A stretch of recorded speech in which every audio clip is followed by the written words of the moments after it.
NM Srinivasa Reddy గారు. అధ్యక్ష, ఉదయం నుంచి కూడా అందరు వక్తలు మాట్లాడినారు, స్టాటిస్టిక్స్ చాలా చెప్పిండ్రు. అందరికంటే నిజమైన స్టాటిక్స్, నికాసైన స్టాటిక్స్ ప్రభుత్వం నుంచి వచ్చింది. అది మన ఇరిగేషన్ శాఖ మంత్రులు చాలా స్పష్టంగా గత 10 ఏళ్లుగా ఏం జరిగింది, కళ్ళ ముందు ఏం జరుగుతుంది ఇప్పుడు కూడా మళ్ళీ చూసినాం. ఇక దానికి డిఫెండ్ చేసుకోవడానికి ఏముందో మాకైతే అర్థం కావట్లేదు అధ్యక్ష. కేవలం ఏదో ఒక కాగితం చూపించి మినిట్స్లో ఇది జరిగింది, సంతకం మీళ్ళు పెట్టినరు అని చెప్పి మొత్తం వ్యవహారాన్ని పక్కదో పట్టించే కార్యక్రమం చేస్తుంది. ప్రజలకు అర్థం కాలేదు అధ్యక్ష. ముఖ్యంగా మా మహబూబ్ నగర్, నల్గొండ, ఖమ్మం జిల్లాలకు పూర్తిగా అర్థమైంది.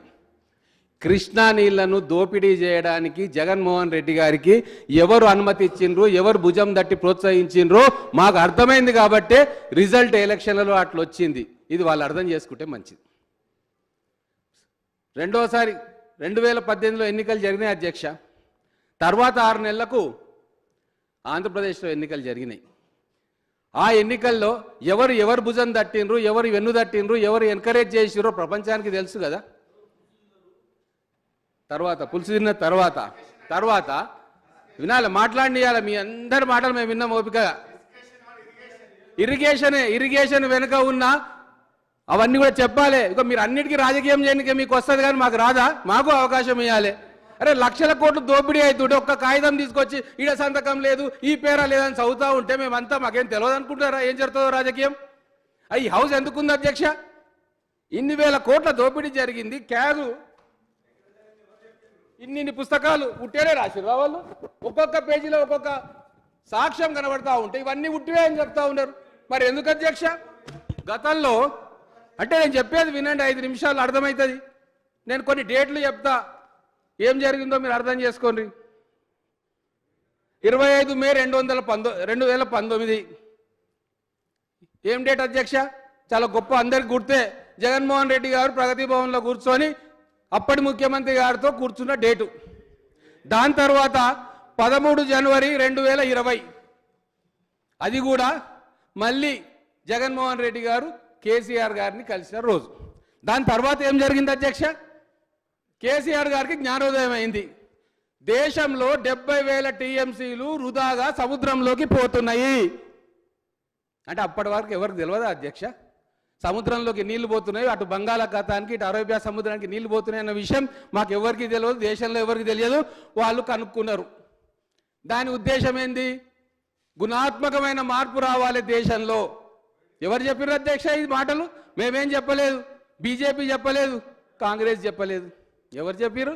కేసీఆర్ గారు చెప్పారు. అంటే తన ఉచ్చ ఆకాంక్షల కోసం ఈ రాష్ట్రంలో అయిపోయింది, నేను రెండోసారి వచ్చేసిన, భవిష్యత్తు మావని గట్టబెడతా, ఇక నేను ఢిల్లీ పోయి చక్రం తిప్పాలి కాబట్టి నాకు ఎంపీ సీట్లు కావాలి.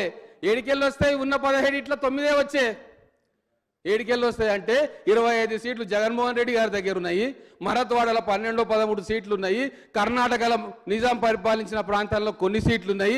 ఇవన్నీ పోగేసుకుంటే నాకు 40-50 సీట్లు వస్తే ఢిల్లీలో పోయి చక్రం తిప్పొచ్చు, ఇక్కడ ఎవరినో వారసుని కూర్చోబెట్టొచ్చు అన్న ఒక క్రిమినల్ మైండ్ తోటి కదా అధ్యక్ష అవన్నీ వచ్చినాయి. దాని గురించి ఎందుకు మాట్లాడతలేరు?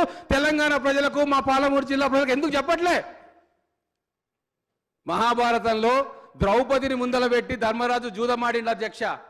కానీ ఈరోజు ఈ నవభారతంలో తెలంగాణలో, ఆంధ్రప్రదేశ్లో మా పాలమూరు జిల్లా వలసలను, మా పాలమూరు జిల్లాలో జరుగుతున్న నీటి దోపిడీని, మా నీళ్లను చూపించి తెలంగాణ ఉద్యమంలో వాళ్ళు బాగుపడ్డారు, కానీ మా బిడ్డలు బాగుపడలేదు. ఆ మంట మాకు ఇంకా ఉంది అధ్యక్ష.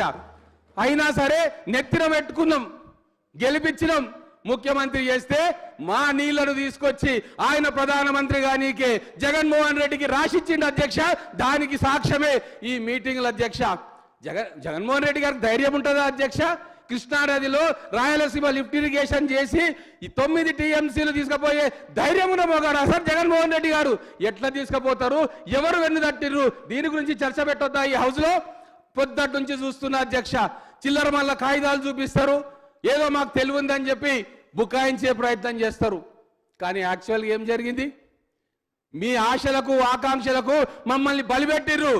ఫ్లోరైడ్ అని చెప్పి నల్లగొండ జిల్లా ప్రజలను మభ్యపెట్టిర్రు, ఖమ్మం జిల్లా ప్రజలను మభ్యపెట్టిర్రు, మా పాలమూరు జిల్లాను మభ్యపెట్టిర్రు. ఈ రోజు కథలు చెప్తున్నారు ఈ అసెంబ్లీలో. దీన్ని అడ్డుకోవడానికే పొద్దుటి నుంచి అడుగుతా ఉన్నా, నాకు 5 నిమిషాల అవకాశం ఇవ్వని. ఇంకెక్కువ మాట్లాడాల్సిన అవసరం లేదు అధ్యక్ష. ఒక వ్యక్తి తను రాజకీయంగా ఎదగడం కోసం ఆ రోజు తెలంగాణ బిడ్డలను బలిపెడితే మళ్ళీ ముఖ్యమంత్రి అయిన తర్వాత తను ప్రధానమంత్రి కావాలి, దేశంలో చక్రం తిప్పాలని చెప్పి గుణాత్మకమైన మార్పు కావాలి, అది కావాలి, ఇది కావాలి, గోదావరిలోకి నీళ్లు పోతున్నాయి, 70,000 టీఎంసీలు పోతున్నాయి, నేను మునగాన్ని బయలుదేరి ఆప్త ప్రాజెక్టులు కడతా అని చెప్పి కేవలం 30-40 ఎంపీ సీట్లను గెలవడానికి మా పాలమూరు ప్రజలను, మా కృష్ణానది నీళ్లను తాకట్టు పెట్టి ఈరోజు అడ్డంగా దొరికిపోయి న్యాయ విచారణలో శిక్ష పడుతుందని చెప్పి ఈ ఎల్ఓపీల ఆ సీట్లో కూడా కూర్చోవడానికి మా రేవంత్ రెడ్డి గారి కళ్ళల్లో కళ్ళు పెట్టి చూసే ధైర్యం లేక ఇంట్లో దాక్కున్న విషయం ఈరోజు తెలంగాణ ప్రజలు గమనించారు.